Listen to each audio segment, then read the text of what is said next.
by die Raak wat Rugby podcast. Hierdie week gesels ek met my vriend Ronaldo Botma. Ek en hy het mekaar al raak geloop by Loftus se perskonferensies wanneer ons met Jake sit en gesels en hy is natuurlik ook 'n voormalige Bull, 'n voormalige Shark. Hy het oor see gespeel en voor ons verder al gesels, eers ons sê welkom hier by ons Ronaldo. Dankie en weer ja, nee ons paadjies het lekker vinnig gekruis vandat hy terug is in Suid-Afrika en ja, lekker paar exciting goed wat vir ons voor lê hierdie jaar met al ons goedjies wat ons saam doen. Ja, mense, daar's baie planne, so hou julle oë op vir die ding terwyl ons praat van planne. Help ons asseblief om daai 1000 subscribers te slaan hier teen einde April. Ons is baie amper daar. So druk daai knoppie, maak seker jy druk subscribe, maak seker jy druk daai klokkie dat ons jy in kennis stel wat ons 'n nuwe video plaas. So elke week gesels ek met iemand oor 'n bier, oor rugby en hierdie week gesels ek met jou. En vertel my 'n bietjie meer van jou, waar jy vandaan kom. Jy het natuurlik vir die Bulle en die Sharks gespeel en het ek dink amper vir Namibia in die Wêreldbeker ook. Ja, so ek het obviously begin by die Lions 2010, daar 'n bietjie Currie-beker gespeel onder John Mitchell. En toe het ek 'n besering gekry en ek's van daar af Pumas toe, was daar vir 3 jaar saam met Faf en Vincent en Watermeyer, Spekman, hulle almal gejol. Ons het obviously 'n baie suksesvolle 3 jaar gehad daar. Ek is toe van daar af Sharks toe gewees, waar ek 'n jaar gespeel het en dit was ook toe na die Wêreldbeker jaar wat ek nou vir Namibië gaan speel het daar in Engeland.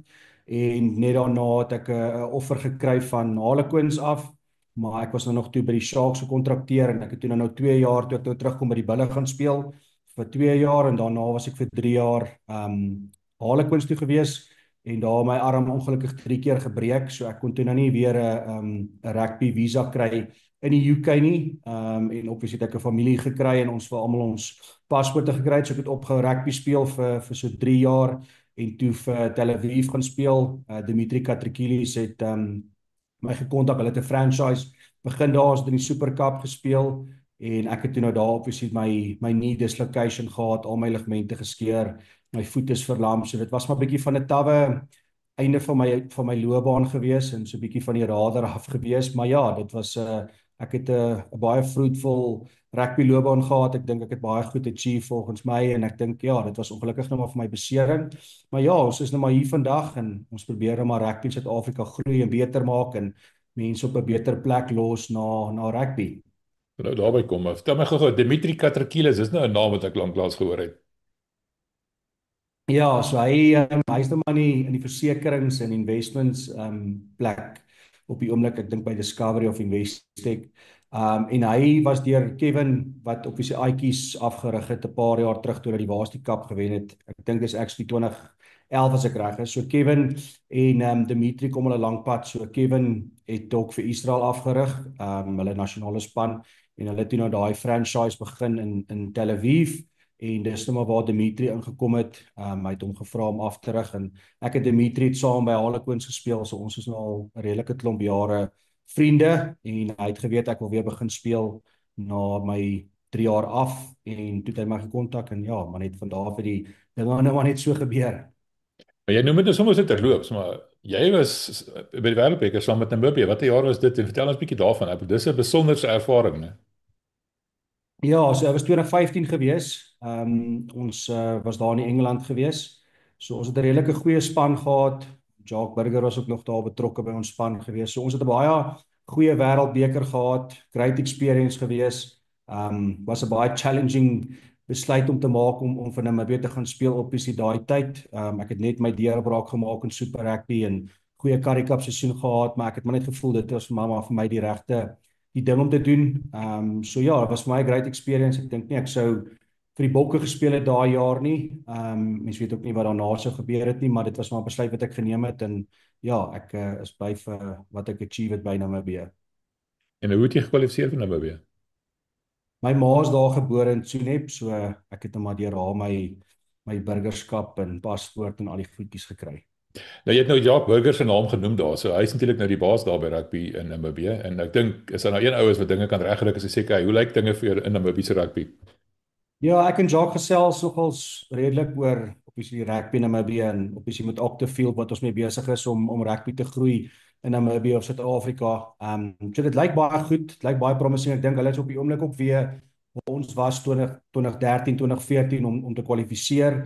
Hulle het laas jaar die Africa Cup verloor en Zimbabwe het gewen. So hierdie jaar is vir hulle van kardinale belang. Hulle moet hier wen om te kwalifiseer en ek is bevrees as hulle nie gaan kwalifiseer vir die Wêreldbeker nie, kan dit 10-1 'n baie swak effek hê op Namibië se rugby en ek weet nie of hulle weer daarna sal kan herstel nie. So ek weet Jacques is hard aan die werk daar met al hulle goeders wat hulle doen. Paar ex-spelers wat ook nou daar coach, Jaco Engels, Roan Kitshoff, ook obviously ouens wat saam met my gespeel het wat ook Wêreldbeker experience het en obviously Suid-Afrika ook gespeel het. So ek dink daar's baie positiewe goed wat gebeur in Namibië, maar ja, ongelukkig sit hy maar altyd en weer met politiek en drama soos wat mense dit maar kry in die rugby industrie. So hopelik kan Jacques daai deurbraak maak om daai goed te verander in Namibië se rugby. Okay, jy het daar so terloops gepraat ook van Octafield. Nou Octafield is jou inisiatief, 'n ding wat jy mee besig is wat ek en jy ook bietjie gaan saamwerk vorentoe op 'n manier en vertel ons bietjie wat presies is Octafield, wat is die gedagte daar agter? Ja, so ek het Octafield create net na my besering. Ek het so 6 maande gevat om te gaan sit en dink en reflect oor my karier en obviously die besering wat ek gehad het was baie sleg geweest en daar was net geen support geweest nie. Ek is obviously in die UK geweest, so ek was dan op hulle medies geweest, so ek kon daarom al my operasies, ek dink ek het 5-6 operasies gehad op my knie en daar was net geen support van enige span of 'n unie of enige iets en ek het maar probeer kyk hoe kan 'n ou die rugby industrie bymekaar trek en hoe kan ons spanne help om finansiëel independent te maak en ook talente kan identify in Suid-Afrika. Ek dink daar's soveel talent en obviously kinders wat missing raak. So Octafield se baie breë platform wat ons besig is om te create. Ek dink dis dalk 'n bietjie meer in diepte gesels op 'n latere stadium, maar Octafield is daar om rugby te promote in Suid-Afrika en om rugby te verander. Dit is ons groot goal and achievement is om rugby te verander, die unies te help om meer finansiëel independent te kan wees, meer talent te kan kry in Suid-Afrika en kinders in klein dorpies 'n kans te kan gee. En dan ook, soos ek gesê het vroeër, om spelers te help om beter besluite te maak en om hulle te help om hulle personal brands te bou. Daar's soveel rugby spelers wat na rugby gaan en niks het om op terug te val nie. En dan in depressie en alcohol abuse en al die goeters wat ek nou maar deur was vir 'n lang tydperk deurgaan en daar's net geen hulp vir hulle nie. So ons het nogal 'n groot taak aangepak, maar ons is redelik positief dat dit regtig 'n groot impak gaan maak op ons Suid-Afrikaanse sport. Wel die mees sigbare ding van Octafield is Octafield TV wat jy nou ook soos ons doen video's maak, jy gesels met afrigters van die verskillende spanne, jy beoog om 'n paar wedstryde uit te saai, jy probeer 'n bietjie van 'n alternatief skep vir mense om televisie te kan rugby te kan kyk op TV of op jou foon of enige ander ding vir wat dit saak maak. Ja, so Octafield TV is een van die produkte wat ons obviously gaan voluit launch. Ons gaan ons eie apps hê soos 'n Showmax en 'n Netflix en alles. En dis maar net om ons as content creators, ouens soos jy wat rugby probeer bevorder, wat nie 'n platform het om enige finansiële benefit uit kan kom en ek dink dis die grootste ding is daar's soveel mense wat rugby wil promote in Suid-Afrika, maar daar's geen finansiële backing van unies of enigiemand af nie. So ons wil 'n independent platform wees wat mense op kan inskakel, content kan sien, interviews kan sien en dis die goed wat groot korporatiewe companies in Suid-Afrika nie oor worry nie. Ek meen as jy kyk na die SA Cup, soos jy nou gesê het, ek meen ek het elke week al die interviews met die SA Cup coaches en probeer vir hulle blootstelling gee. Ek meen sonder Octafield wat op die oomblik dit hard druk op ons platform, is daar nie regtig veel wat jy kan sien oor die SA Cup of wat daar aangaan en wie is die coaches, wie is die spelers. So ons wil maar net 'n platform create wat vir almal equal appearance gee en vir almal probeer lig gee en vir die mense sê, luister, daar is nog 'n Valke, daar is nog 'n Griffins, daar is 'n SVD, want die unies kry ongelukkig geen coverage van ons mainstream media op die oomblik so SuperSport en al daai games nie. Ek meen jy kry die games wat hulle livestream, maar die kwaliteit is so swak en ek meen op die einde van die dag het dit 'n groot ripple effek op die unies want die klein unies is baie dependent op borgskappe en logos wat op hulle treye is en as jy na die games kyk kan jy nie eens daai logos so goed sien nie. So dis definitief 'n probleem wat gaan opgesorg moet word want sonder daai borge kan die klein unies ook nie regtig funksioneer nie. So ons het 'n groot dryfkrag om die kleiner unies te help, veral soos die Pumas, Cheetahs, Griquas, die ouens wat regtig kompeterend is om 'n Currie-beker span te kan klop elke naweek soos die Bulle, soos die Western Province. So dis 'n groot taak, maar dis maar half die visie wat ons het om dinge te probeer verander. Maar as jy dis interessant, weet ons waar jy is en ons onthou jou nou. Ek onthou nog ek het jy gespeel het. Ek baie vir jou gekyk en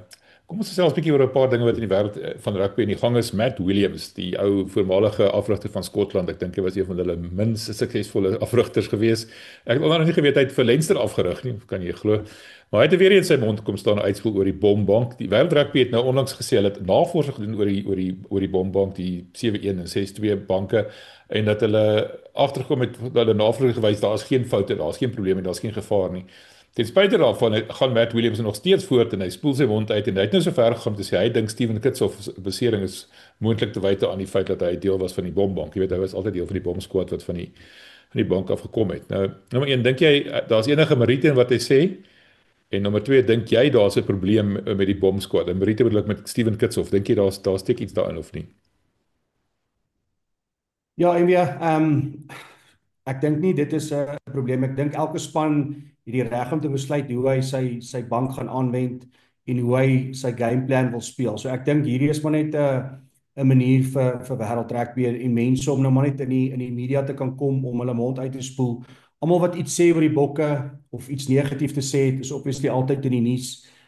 So ek dink dis maar net 'n manier om al 'n media frenzy om hulle self te kan probeer ontwikkel.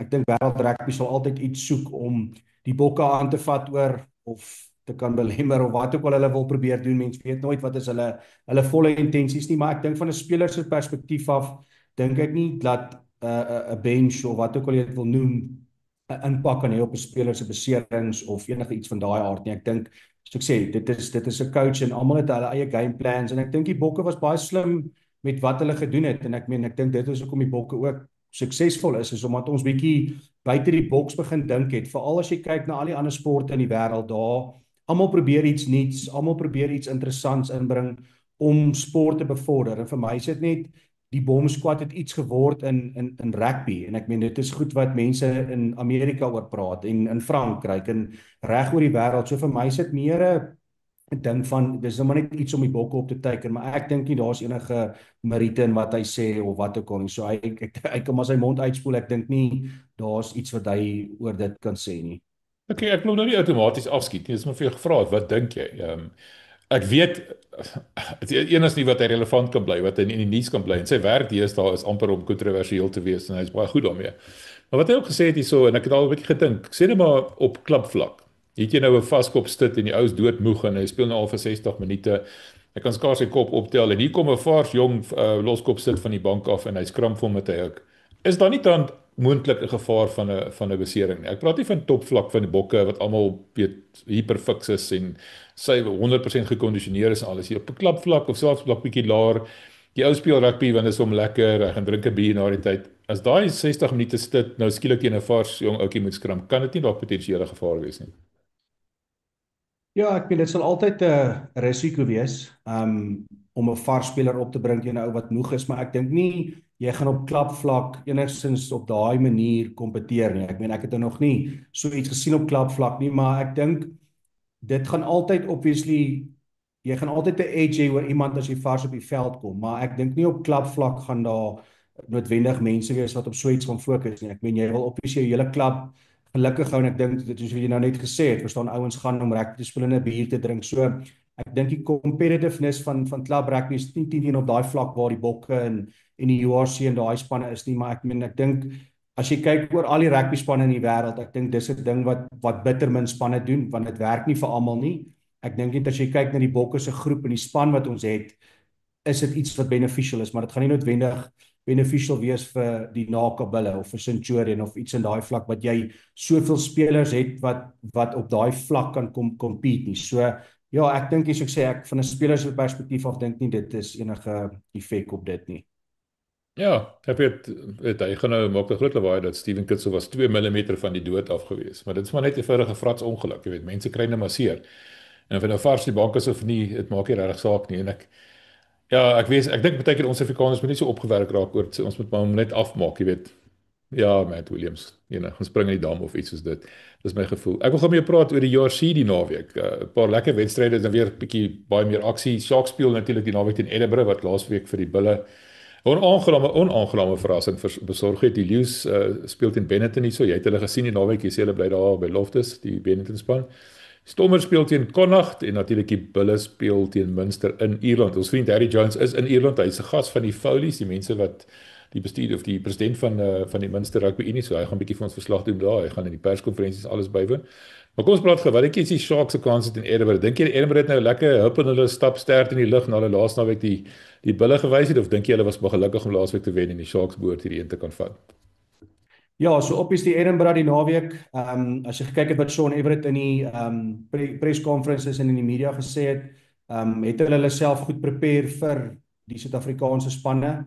Hulle het obviously klaar 2 oor ons en ek dink Sean Everett is 'n coach. Ek het onder hom gespeel by die Sharks toe ek destyds daar was.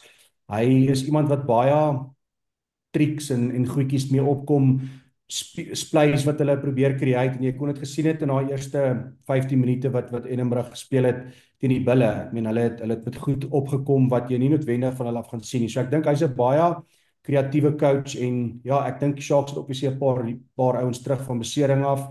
Maar ja, dit is obviously 'n travel op daai kant toe. Ons almal weet nou maar hoe die travel arrangements is. Dit is maar taaf in die URC, maar ja, ek weet nie, dit gaan 'n tawe encounter wees. Ek dink ek is al verby daai punt wat ek games probeer predict, want daar's elke naweek hier of daar 'n upset en ek dink dis wat die URC so groot kompetisie maak, is dat dit so competitive is en enige span kan op 'n naweek wen. Dit maak nie saak op wat se vorm jy is of waar jy speel nie.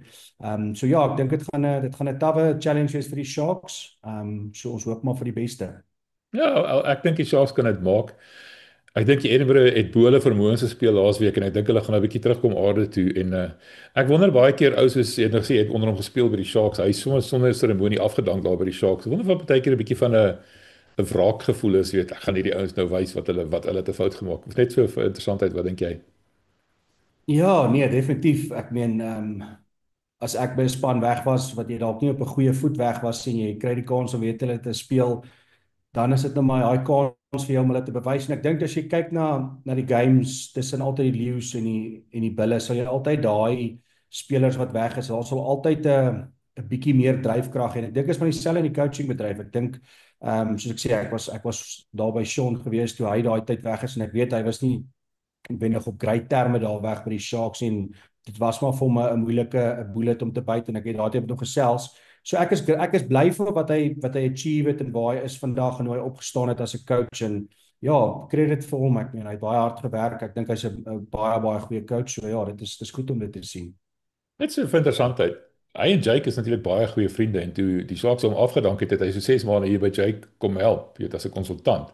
Jake het hom soort van op sy voete gehelp en tussen die weg by Edinburgh. Dink jy hy ken vir Jake so goed? Dis hoekom die Bulle kon wen, dat hy vir Jake kon half uitoorlê omdat hulle so 'n goeie verhouding het. Ja, dit kan wees. Soos ek sê, ek dink Sean is 'n baie kreatiewe coach, net soos wat Jake ook obviously baie kreatief is en ja, ek dink maar net partykeer as 'n ou daai underdog het in jou, dit kan baie ver gaan en veral om die spelers te motiveer om daai game te wen. Maar ja, soos jy sê, ek dink Edinburgh het bo hulle 4-maakplek gespeel laasweek, so dink jy ou kan te veel inkyk in 'n coaching struktuur of wat ook al wat goed of verkeerd was nie, maar ek dink definitief dit is maar so. Ons praat oor die Lions teen Benetton. Jy het gesê Benetton bly hier by Loftus, langs Loftus. Dis baie interessant vir my. Ek wonder hoe kom hulle wegkruip, wat is die probleem? Maar Benetton lê 7 op die punteleer van die URC. Maak geen fout nie, dis 'n goeie span hierdie. Goeie afrigter alhoewel hy nou blykbaar einde van die seisoen weg gaan. Hy's vroegtydig ook afgedank, maar hy maak net die seisoen klaar. Baie dinge afrigters wat skuif hierdie jaar. Dink jy die Lions het 'n kans? Hulle is nou wel by die huis, maar daar gaan seker weer 7 mense opdaag by Ellis Park. So jy kan nooit regtig sê dit is 'n tuisveld voordeel nie. Lions lê 14de, Benetton is 7de. Wat dink jy? Ja, ek dink as jy kyk na Italiaanse rugby die laaste, kom ons sê 2-3 jaar, is daar definitief groot veranderinge. Obviously het hulle 'n paar groterige name opgeteken by Benetton en 'n paar ouens wat international games gespeel het die laaste 2-3 jaar. So ek dink van 'n experience kant af het Benetton baie gegroei. En as jy kyk na die Lions, nie noodwendig so baie gegroei van 'n internasionale speler blootstelling nie regtig baie bokke gehad nie. So ek dink dit gaan vir hulle 'n challenging game wees. Ek weet nie, dis maar die ligdruk op Ellis Park en op Loftus is maar altyd 'n ding. Maak nie saak of jy nou 'n week of 2 gebly het nie, dit gaan jou altyd iewers bietjie opvang. Maar ja, ek dink as jy kyk na Benetton se rugby wat hulle speel, dink ek dit gaan vir die Lions baie moeilik wees om hierdie naweek te kan deurtrek. Maar soos ek vroeër gesê het, hierdie URC is so unpredictable. Mens kan nooit 'n span weggooi nie. Ek wil vir 'n moeilike vraag vra. Sê my as jy nie lus is om te antwoord nie, maar wat gaan aan daar by die Lions? Ek sien nou weet Sanelli Hamba hierdie week 'n artikel geplaas in onderhoud in Rugby 365. Wat hy sê, hy weet nie hoekom hulle hom laat gaan het nie. Hulle het hom vroegtydig van sy kontrak vrygestel. Hulle het gesê sy pa is oorlede, dis hoekom sy spel afgelê. Hy sê maar sy spel het nie agteruit gegaan nie. En daar's so sprake dat 'n klomp spelers van kleur is laat gaan. Jy weet die twee Tutuka broers is weg, Ethel van der Merwe is weg, Sanelli Nhamba is weg. En daar's 'n paar ander name ook. Almal wat ongelukkig is by die Lions. Ek wonder wat hoor jy? Is jy oor op die grond by die Lions of weet ons nie regtig nie? Nee, ek het nie noodwendig baie conversations met die ouens. Ek praat so nou en dan met van die spelers. Maar MW, ek dink is rugby evolve so vinnig deesdae en so ek sê ek dink alle rugby spanne kort bietjie jong gees, jong CEOs, ouens wat bietjie kan changes kry en ek sê nie noodwendig dat die bestuurspan wat tans by die Lions is verkeerd nie, maar ek dink maar net 'n ou kort partykeer 'n bietjie van 'n nuwe bloed. Ek weet Rolf Stelje, ek het onder hom gespeel toe ek by die Sharks was onder 19, amazing coach gewees, great dryfkrag, maar ek weet nie of hy noodwendig die oplossing is vir Lions rugby en wat daar aangaan nie. So ja, ek meen hulle het 'n great squad spelers, maar ek dink ons het 'n artikel oor dit geskryf en ek meen ek is passievol om ons topspelers in Suid-Afrika te hou, maar ek meen jy kan nie 'n squad bou en 'n span bou wat gaan wen as jy elke keer jou topspelers verloor nie. En ek meen soos jy nou reg gesê het, hy het obviously nou hierdie week in die media oor sy experience gepraat en dit is vir my altyd sleg om sulke goeters te lees na die tyd, veral as jy 'n speler kry wat speler van die jaar was. Ek meen dit is 'n helse accomplishment om so iets te kan doen vir 'n span wat nie eens die URC gewen het nie. So vir my is dit hartseer om te sien, en ek dink sulke goed moet meer ontbloot word. Verstaan, mense moet kan weet wat aangaan by die unies, laat mense accountable kan gehou word. Ek dink daai daarvan spelers en coaches en mense wat sleg hanteer word by unies, wat stil bly om nou maar net hulle karriers te doen, is nie noodwendig vir my die regte opsie. So ek is bly uitgespraat oor wat gebeur het en soos ek sê, 'n storie het obviously altyd twee kante, maar dit is soos jy sê, ek dink is baie sleg vir die Lions en veral as jy kyk na wat daai spelers gaan bereik na hulle weg is by die Lions. Verstaan, dit is vir my die alarming point, want waar kon die Lions nou al gewees het as hulle al daai spelers kon hou en diepte gebou het met die ouens wat hulle tans klaar daar het. Nou, wat's my planne? Hy was die speler van die toernooi van die hele URC. Hy was nie die Lions se speler van die jaar nie. Hy was die beste speler in die hele toernooi van al die spanne. En hy was na die Springbok beleidingskamp toe en hy het die meeste van die wedstryde gespeel. Hy het of 9 of 10 gespeel. En hy was briljant. Hy het beperkings gehad op 10. Almal was gewoon oor op 10, maar hy was bietjie klein. Daar is 'n paar beperkings gewees, maar dit is so. 7 maande later word hy vroegtydig vrygestel van sy kontrak. Nou ek het my nie vertel dat alles tuis is, alles wel is daar nie. Iets is nie reg nie. Ek stem saam met jou. Iets is af. Ek dink as ek 'n opinie oor dit kan lewer en dis my persoonlike experience en opinie volgens wat ek ken van rugby en rugby spelers en almal. Ek dink die ding is as 'n speler begin goed speel en hy begin namaak vir homself, maak dit vir die unies baie moeilik om daai ouens te hou. Verstaan, maar nou begin jy kontrakoffers skryf van Japan af, van Frankryk af, van Engeland af. So dis moeilik vir die unies om daai ouens dan kom ons sê noodwendig te hou. En ek dink mens moet bietjie wegbeweeg van wat het die Lions gedoen of die speler of daai. Ek dink die groot probleem wat ons tans mee sit in Suid-Afrikaanse rugby is, daar's nie genoeg fondse om ons topspelers te behou nie. So spanne en coaches en CEOs moet ongelukkig goed doen om 'n speler miskien minder te speel, dat hy dalk nie so hoë markwaarde het nie, want hulle kan nie daai ou noodwendig daai geld betaal nie. En ek dink dis een van die comments wat hy gemaak het is, hy het met die kontrakte na die Unie toe gegaan en gesê hierso wat ek op papier het. En Suid-Afrika kan ongelukkig nie nou compete met Japan nie. Ek het self in Japan gaan speel vir 3 maande na die wêreldbeker en ek meen die geld wat ek daar verdien het was seker dieselfde wat ek oor 2 of 3 jaar in Suid-Afrika gemaak het. So dit maak dit ongelooflik moeilik en ek dink van 'n voormalige speler en wat ek kon aflei van daai is, jy moet 'n besluit maak, as jy nie in die bokgroep gaan wees nie, gaan jy nie kan aftree na rugby met enige geld in jou rekening nie. So ek dink, mens kan nie ouens soos hy kwaadlik neem om oorsee te gaan rugby speel, as die Lions hom nie dit kan betaal nie. En ek dink dit is die groot olifant in die room wat niemand regtig bespreek nie, is, almal verwag altyd die spelers moet bly, maar as jy kan 5 of 10 miljoen rand gaan verdien in Japan, gaan jy nie in Suid-Afrika bly vir 2 of 3 miljoen rand nie. Verstaan? En ek dink dit is die grootste ding wat SA Rugby moet probeer verander, is om die unies te help om daai ouens te kry. En ek dink die privaat sektor moet ook begin betrokke raak om spelers hier te hou, veral ons beste spelers. En ek dink dis 'n ding wat jy ook nou al 'n paar keer gehoor het, wat Jake White so op hamer is, as ons top 50 of 100 spelers terug gaan kry, ek meen, kan jy imagine hoeveel ouens gaan afgaan na die kleiner unies toe, wat mense weer dan ook gaan support, en ek dink dit is maar die groot probleem wat ons mee sit. Ja, wel, ek weet nie regtig of daai idees van Jake gaan werk nie. Maar kom ons sê ons kry die beste ouens terug, ons gaan hulle eens 'n klomp geld betaal. Die klein jonge ouetjies of die ouetjies bietjie laer gaan nie noodwendig na die ander unies, klein unies toe gaan. Hulle gaan op die oorsee gaan. Hulle gaan vir hulle self 'n ander posisie soek daar en dan sy naam maak, sê maar in Japan, jy weet. Ek weet nie, dit is 'n baie moeilike situasie. Jy is 100% reg. Hy het gekom met 'n aanbod wat hy gesê het wat hy by Japan, sy aanbod by Japan was 3 keer meer as wat hy by die Lions verdien het. En die Lions kan net wendig aan geld hê. So dit is sê daar's iets fout nie. Dis nie vir die Lions kan hom nie bekostig nie. Ek is geïnteresseerd hoekom het hom vrygestel van sy kontrak. Hy het hom ons onder kontrak gehad. Hy moet mos maar bly vir dieselfde geld. Jy weet, dis maar soos dit is. Tensy Japan dit dan uitkoop en dan kan die Lions daar geld insak. Dis wat nou met Carlos Sari gebeur het. Hy sou mos na die Bulle toe gekom het, geteken en alles, en toe kry hy seer. En toe bly hy nou by Bordeaux om sy rehabilitasie te doen alles, en toe het Bordeaux hom uitgekoop by die Bulle. En die Bulle daai geld gebruik om dit vir ander doeleindes aan te wend. Daar's maniere om hierdie goed reg te kry. So in elk geval, dis 'n lekker gesprek vir 'n ander dag. Ons sal 'n bietjie daaroor gesels. Stormers, jy weet jy nou, jy het gehoor ek was daar toe ek vir Jake gesê het, maar die Stormers kry dit elke jaar reg om hierdie einde van die seisoen die lekker maklike wedstryde te hê. Almal by die huis. Ek het gesê hulle kom met hulle seiljag, die wind seile is vol wind hier, Tafelbaai ingejaag, en soos ek my sommetjies gemaak het, ek dink die Bulle gaan 3de eindig en die Stormers gaan 6de eindig, en dit beteken ons gaan met speel teen die Stormers hier op Loftus. Kan jy dit nou weer oor vertel? Dis net die laaste wat ons nodig het. Ek noem die Stormers die Bulle se piesangskilspan.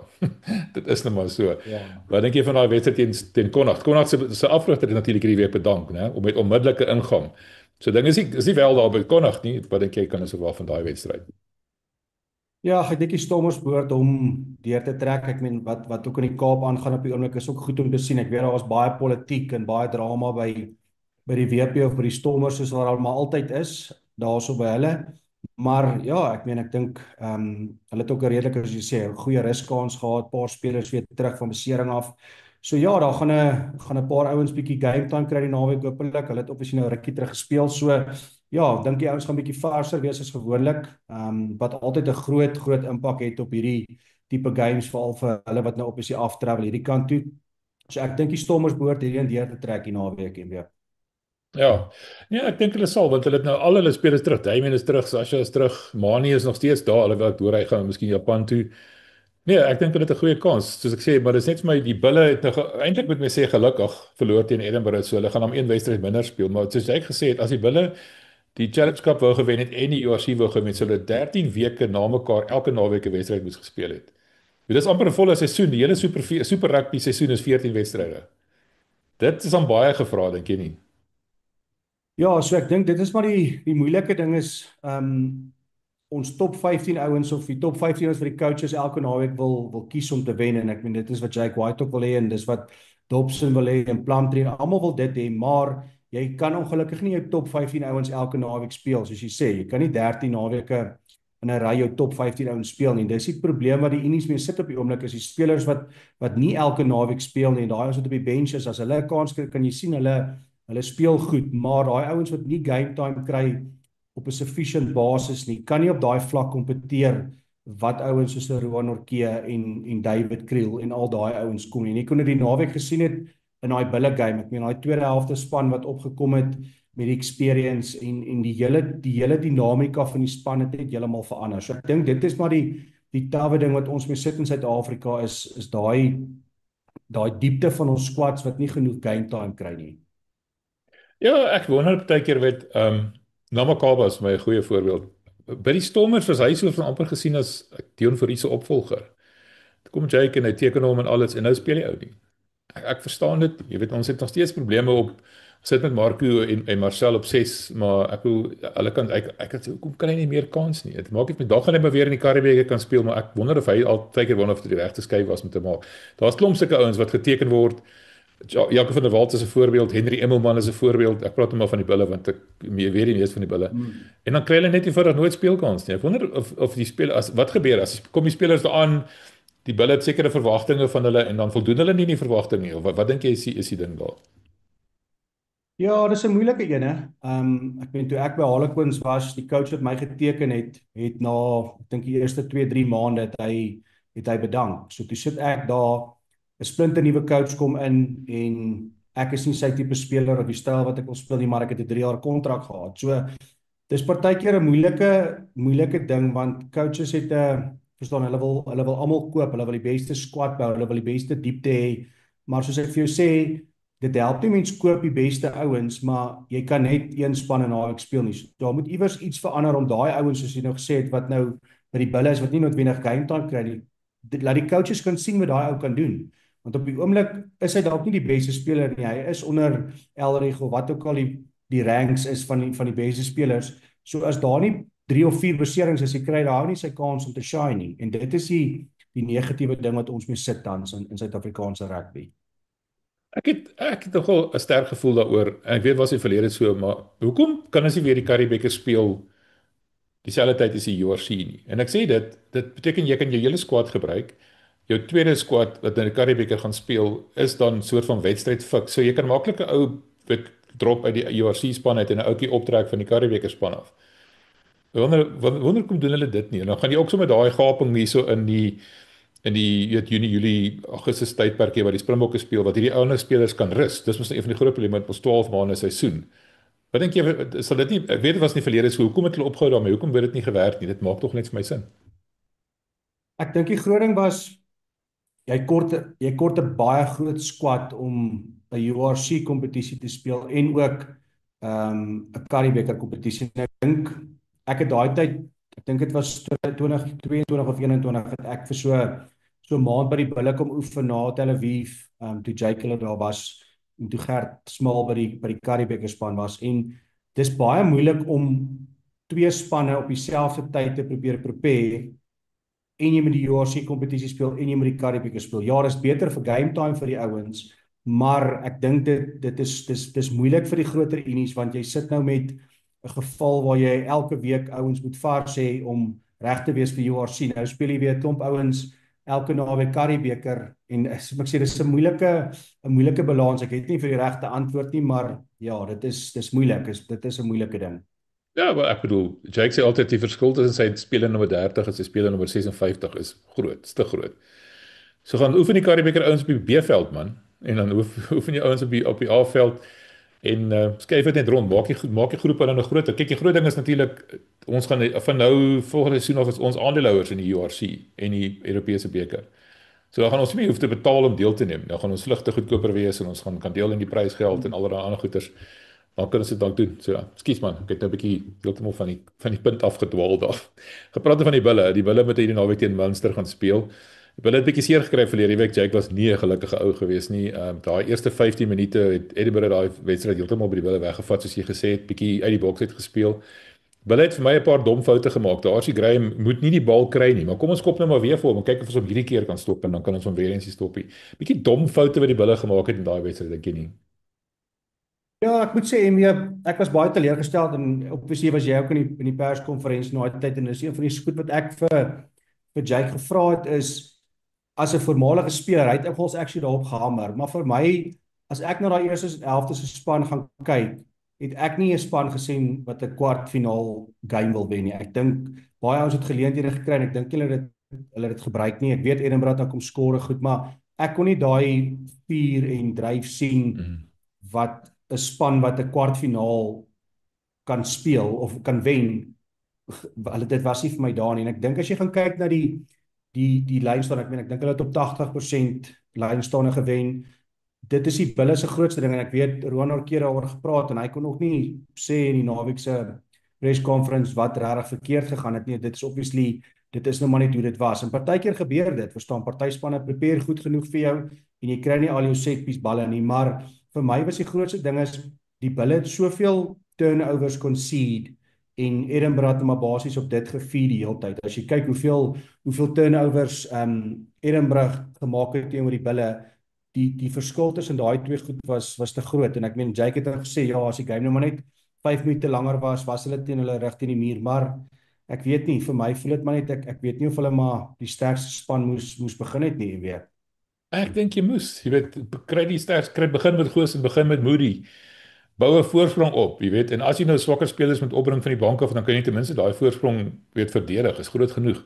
Maar as jy gesê die honger was nie daar nie. Ek verstaan dit nie. Ek het vir Jake gevra in daai selfe perskonferensie, is dit dalk die feit dat hulle in Biarritz in Frankryk gebly het en dan net ingevlieg het die Vrydag voor die wedstryd. Hulle is nou weer in Biarritz hierdie week. Hulle gaan weer invlieg Manchester toe net voor die wedstryd.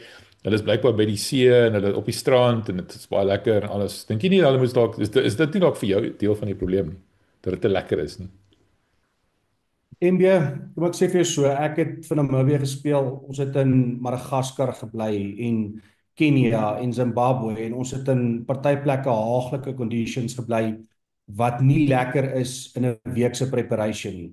En dan het ek ook in great plekke gebly saam met die Bulle en saam met die Sharks en Harlequins en private vliegtye gevlieg en dan het jy ook nie goed perform nie, jy voel ook nie lekker nie. So ek dink is meer van 'n mindset ding. Ek dink Roan het actually dit gesê in die media conference gister of eergister, laat dis obviously vir die spelers lekker om in dieselfde kamer te kan bly en dieselfde hotel te kan bly, jy kan dieselfde kos eet, jy is gewoond aan dit, daar is bietjie relaxation na daardie oefeninge. Dis partykeer goed om dit te hê, maar ek dink 'n mens kan partykeer 'n bietjie complacent raak as 'n ou in daai gemaksone is. Verstaan? Ek dink partykeer spanne moet toere gebruik om hulle spelers mentally tough te probeer kry en om hulle te kan prepare vir die worst. Mens kan nie altyd in daai luxury zone gaan wees nie, maar soos ek sê, dis my opinie. Ek dink elke speler gaan anders daaroor voel.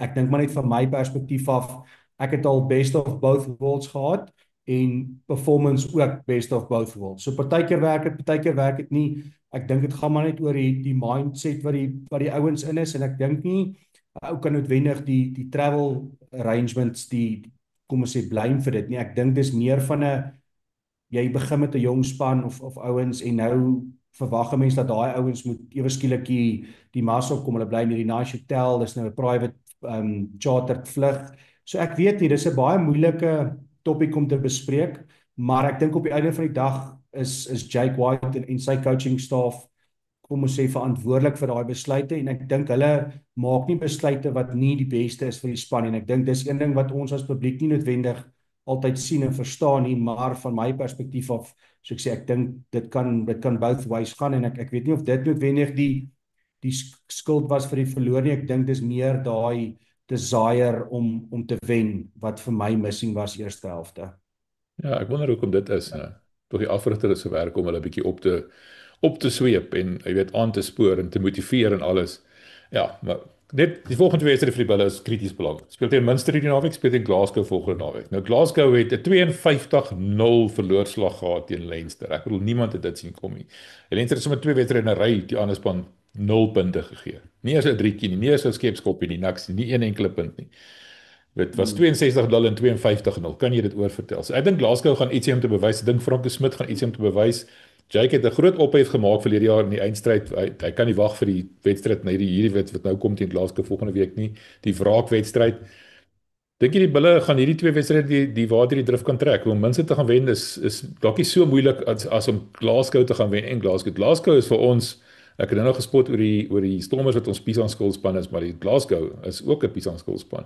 En hulle gaan nou 'n bietjie kwaad wees, Glasgow, weet hulle iets om te bewys. Gewys, hulle is tweede op die URC lot. Daar's 'n rede, hulle is bo die Bulle. Daai gaan 'n tawwe wedstryd wees. Maar wat dink jy van Munster? Dink jy die Bulle gaan Munster deur die water daai ten minste hierdie een kan wen? Ja, ek moet sê weer, ek dink omdat die Bulle nou so lank daarbo is en Hulle is nou, kom ons sê, half geklimatiseer en hulle het nie al daai travel arrangements wat hulle moet doen om vir 1 of 2 games te vlieg. Ek dink hulle is nou op 'n baie beter plek as wat hulle miskien laas jaar sou gewees het of wat ook al as hulle moes Mm. opvlieg net vir 1 of 2 games. So ek dink hierdie naweek se game teen Munster gaan 'n goeie bewys wees van waar die ouens is.